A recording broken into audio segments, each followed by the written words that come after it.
Salut à toutes et à tous, c'est Cam. On se retrouve pour la deuxième partie du bilan lecture du mois de janvier avec un top flop et 10 titres au total. Sans plus tarder, c'est parti. Je n'ai pas en ma possession le premier titre que je vais vous présenter puisqu'il s'agit de Nausicaa. Si vous avez suivi un petit peu la chaîne, Nausicaa faisait partie de mes objectifs prioritaires de l'année 2025 et vu que je suis un grand fan d'Hayao Miyazaki, j'ai acheté les 7 tomes d'un coup. Il faut savoir que de base j'aime bien le film Nausicaa, mais il ne s'agit pas de mon film préféré de Miyazaki, et que ce film justement adapte un tome et demi sur les 7 tomes du manga. Donc pour le pitch de base de Nausicaa, on va suivre Nausicaa, qui est la princesse de la vallée du vent, et elle vit dans un monde dévasté par la pollution, avec des forêts immenses dont l'air est toxique pour les humains. Ces forêts sont protégées par des insectes immenses, et un jour Nausicaa va sauver un homme qui s'avère être son maître et un ami de son père, qui lui annonce qu'une guerre approche. Vous l'avez deviné, si Nausicaa est en 10e place de ce top flop, et si je ne peux même pas vous le présenter, c'est que j'ai revendu les 7 tomes et que je n'ai pas apprécié ma lecture. Il s'agit de ma première déception de 2025, et certainement pas une déception que j'attendais. En fait, je m'attendais à quelque chose de tellement plus fluide au niveau de la lecture. On retrouve ce style inimitable de Miyazaki, ça c'est sûr, mais j'ai trouvé la narration indigeste, on se perd, c'est souvent très verbeux pour pas grand chose, et au final j'ai eu beaucoup de mal à aller au bout de la lecture des 2 premiers tomes, et à un moment si ça plaît pas, faut pas forcer, donc j'ai décidé d'arrêter après le 2e tome, et de revendre toute la série. N'hésitez pas à me dire en commentaire pour celles et ceux qui ont lu Nausicaa si vous avez apprécié ou non votre lecture. J'ai vu un petit peu de tous les avis. Je sais qu'il y en a certains qui sont outrés que je n'ai pas aimé ce manga, là où d'autres vont plutôt partager cet avis, notamment sur cette lecture un petit peu indigeste. À la 9e place, on retrouve les 3 tomes de Susume. À la base, Susume, c'est un film d'animation de Makoto Shinkai, et là, ce manga, c'est une adaptation du film d'animation. On le sait bien, souvent, dans ce sens-là, c'est pas une très bonne idée, même si j'avais trouvé l'adaptation de Your Name assez bonne en manga. Là, malheureusement, ce n'est pas le cas. Susume, c'est le nom de cette jeune fille qui va rencontrer un jeune homme du nom de Sota, et lui, il est à la recherche d'une porte qui est au milieu des montagnes dans une ruine. Susume, qui est assez curieuse, va vouloir le rejoindre pour aller voir ce qu'il fait, sauf qu'elle va un peu faire de la merde et elle va libérer un véritable cataclysme sur le monde. Susume et Sota, qui a d'ailleurs été changé par un malheureux sortilège en chaise, vont devoir trouver une solution pour contrer ce cataclysme. Là où j'avais adoré le film d'animation, je suis un grand fan de Makoto Shinkai, mais le manga n'est pas une franche réussite. Déjà au niveau des dessins, c'est pas exceptionnel. Quand on connaît le talent de Makoto Shinkai et la beauté de ses films, je trouve que cette adaptation de Susume en manga ne lui fait pas honneur. Et deuxième chose, j'ai vu le film 2 fois et je n'ai pas souvenir que le personnage de Sota est aussi agaçant. Autant dans le film, il est assez charismatique, mystique, alors que dans le manga, à partir du moment où il est changé en chaise, il devient limite odieux avec Susume. C'est vraiment pas le sentiment que ça me donnait dans le film. Donc si vous voulez découvrir cette histoire, passez votre chemin sur l'adaptation en manga et allez plutôt voir le film. 8e position pour le tome 7, qui est le dernier tome de Welcome Back Alice. C'est une série que j'ai beaucoup aimée dans son ensemble, même si certains peuvent lui reprocher son manque de subtilité par rapport à d'autres mangas de l'auteur. Moi j'ai trouvé que c'était un récit convaincant, notamment sur les thèmes de l'orientation sexuelle, sur l'acceptation de soi, et sur le fait que certaines personnes peuvent être plutôt attirées par l'humain qu'ils ont en face d'eux, plutôt que le sexe de ces personnes. Même si j'ai beaucoup aimé la série dans son ensemble, il faut dire que ce tome 7 est certainement le moins bon de 7 tomes. Déjà, si vous connaissez Shuzo Oshimi, vous savez que ses œuvres se lisent très vite. Alors celui-ci, ce tome 7, je pense que je l'ai lu en moins de 5 minutes. Quand c'est bien fait, c'est pas dérangeant, mais j'ai trouvé peut-être la fin un petit peu bâclée. C'est dommage, ça aurait pu être amené autrement. Mais comme je vous l'ai dit, pour la série dans son ensemble, je reste très convaincu. 7e place pour Nishigetsu, 10 histoires. En fait, c'est Mateusz Urbanovic qui a décidé de rassembler 10 auteurs pour écrire des histoires autour du Japon. Et on va retrouver notamment dans ce recueil Atelier Sento, qui est un duo de français que j'adore personnellement, qui ont fait notamment La Fête des Ombres ou encore Onibi. Et sur les 10 histoires, j'ai été convaincu par la majorité des histoires. Évidemment, et en toute objectivité, pour moi, la meilleure histoire, c'est celle de Atelier Sento. C'est d'ailleurs grâce à eux que j'ai acheté ce recueil d'histoires. J'ai également beaucoup aimé la première histoire, avec ce rapport au temps et une histoire centrée autour d'un bonsaï qui a une longue durée de vie et qui va voir passer plusieurs générations d'humains. Et la dernière histoire de Mateusz Urbanovic, à l'origine de ce projet, qui était visuellement impeccable. J'ai trouvé ça beau, ces 10 auteurs qui se rassemblent autour d'une même passion, le Japon. Ça m'a fait penser notamment au recueil Japon, dans lequel Jiro Taniguchi avait participé. La 6e place, je peux pas vous le montrer puisque c'est une lecture numérique sur manga.io. Donc c'est un manga français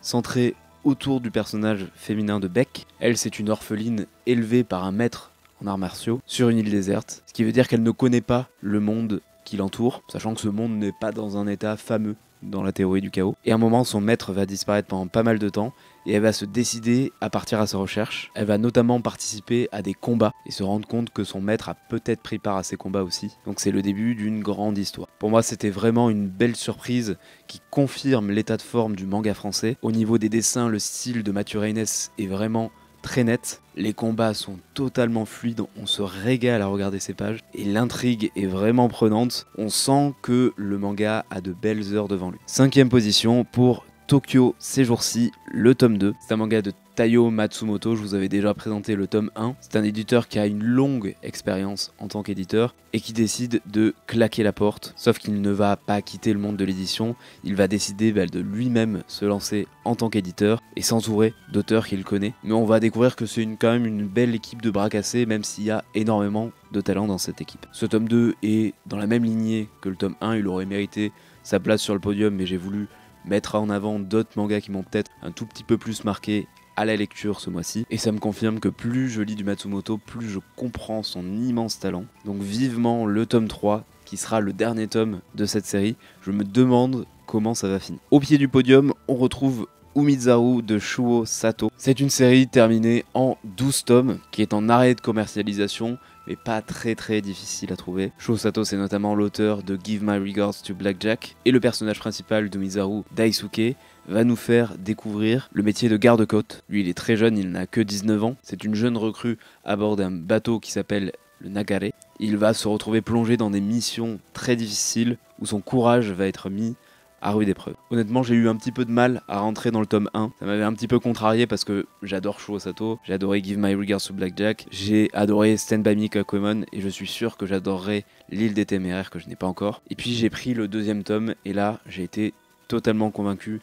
Déjà par le personnage de Daisuke qui est génial, mais aussi sa romance avec le personnage de Miharu qui apporte vraiment beaucoup au récit. Donc c'est une série vraiment captivante sur le sauvetage en mer. Il y a quelques défauts, c'est une ancienne série, il y a certains arcs où le récit est un petit peu moins fluide, mais il y a des arcs tellement géniaux que ce manga vaut vraiment le coup. Et que dire du style de Shuo Sato au niveau des dessins, au niveau de l'intensité. On sent toute l'implication des personnages principaux à chaque fois dans les œuvres de Shuo Sato, notamment ici avec le personnage de Daisuke. Médaille de bronze ce mois-ci pour Manchuria Opium Squad, le tome 15. Je ne dirai jamais assez à quel point cette série est excellente. Une série sur le trafic d'opium, un petit peu à la Breaking Bad, mais qui prend ses distances petit à petit. Et là, on a encore droit à un tome hyper riche en action, qui prend enfin des risques avec ses personnages. C'est peut-être le seul reproche qu'on pourrait faire au titre aujourd'hui. Donc ce tome confirme que c'est l'une de mes séries préférées en cours, et le tome 15 était l'un des meilleurs tomes de la série. Médaille d'argent pour Land. Avec la sortie du tome 11, j'ai enfin décidé de me lire toute la série.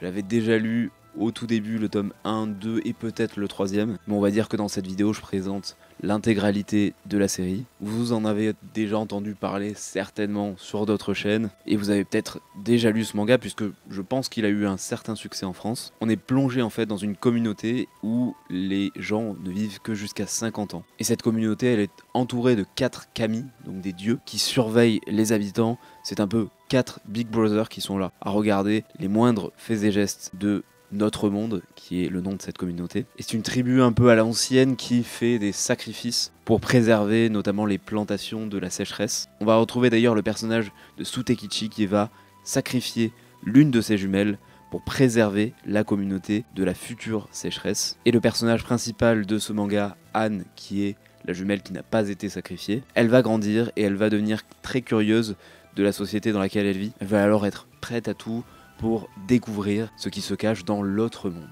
Déjà, il faut souligner la campagne de communication de Mangetsu autour de Land. Je pense que ça a beaucoup participé à son succès. Moi, j'ai été directement intrigué. On a senti à quel point cette série était importante pour eux, beaucoup plus que d'autres séries de leur catalogue, quitte même parfois à en faire un petit peu trop. Et c'est un manga auquel j'ai directement accroché dès les premières pages. On peut reprocher les dessins pas très réguliers de l'autrice. On va avoir des planches sublimes et des planches pas très soignées, mais pour ma part ça n'a pas perturbé ma lecture. C'est surtout l'ambiance dès les premiers tomes qui m'a conquis, qui n'est pas sans rappeler le film Le Village, qui va s'en éloigner petit à petit. À souligner aussi l'excellent rythme de publication avec un tome par mois. C'est d'ailleurs pour ça que j'ai pris la décision exceptionnellement d'attendre la sortie de tous les tomes pour pouvoir tout me lire d'une traite. Pour moi, Laine, c'est l'une des meilleures nouveautés de 2024, il n'y a pas de débat. Elle n'est pas exempte de tout défaut, j'ai parlé des dessins, pour aussi parler des fois de l'intrigue qui part un petit peu dans tous les sens. Mais à la fin, on comprend tout, et surtout on a le droit à plein de rebondissements, plein de découvertes, et on s'enchaîne les tomes sans problème. Et moi, c'est tout ce que je demandais à ce manga. Très content d'avoir